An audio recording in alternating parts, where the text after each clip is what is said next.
Šioje Totorių gatvėje esančioje privačioje klinikoje gydoma daugiau kaip 1000 pacientų. Tiksliau reikėtų sakyti, buvo gydoma, tačiau žmonės dar nežino, kad klinika nebeveikia, kadangi bankrutavo. Ko jūs dabar laukiat čia? Gydytojas. Tai gali būti, kad neateis, nes bankrutuoja įstaiga. Tai jinai vis tiek šiandien ateis, nes irgi mes nežinojom, kad laikraščiai tik tai vakar kaiminė pasakė, kad laikraščiai kaiminė sako, jau imi bus riesta, kur jūs eisite.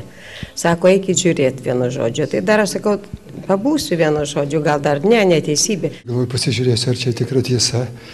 Nu ir bandau pasiimti reikia, ar aiškintis atėjau, kaip čia yra.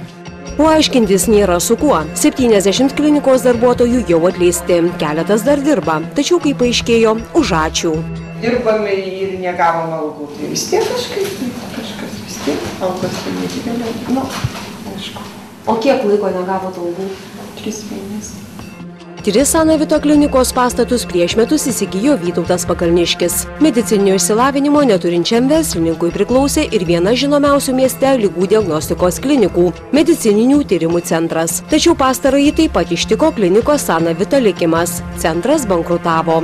Ilgus metus klinikai Sanavita vadovavusi daktarė Laima Valaitienė įsitikinusi, kad visų klinikų bankrotas tyčinis. Naujajam savininkui pradėjus reikalauti padengti asmeninės skolas, ji parašė pareiškimą ir išėjo iš darbo. Jo automobiliai 6. Benzino sąskaitos eina čia, Sanavitai. Telefonai, jų gal 8 ir kiek jie mobilus sąskaitos eina šičia.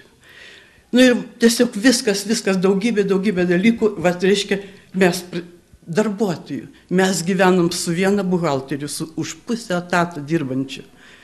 O jis taip pat įsidarbino savo giminės, pats save ir jau mūsų pasidarė didžiulis skaičius darbuotojų.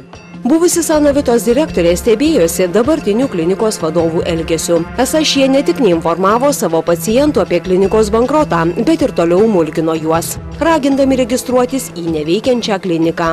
Turėjo būti išsiųsti ligonėms laiškai, su išsamiu paaiškinimu, kas atsitiko, ką jie turi daryti, irgi išlaiko. Taip, tai įstatymų numatyta tvarka.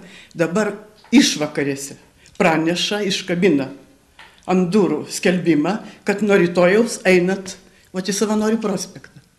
O kas tam Savanorių prospekte? Medicinos tyrimų centras bankrutavęs, jo nėra. Pasiteirauti, kur dėtis 1300 klinikos Sanavita pacientų ir pasmalsauti, ar neketina steigti dar vienos privačios gydymo įstaigos, mums nepavyko. Klinikos savininko paskirtoji direktorė ponia Sigutė Jackevičienė, išgirdusi, kad skambina Lietuvos ryto televizijos žurnalistė, telefoną išjungė. Reporterė Edita Norkienė, Kaunas.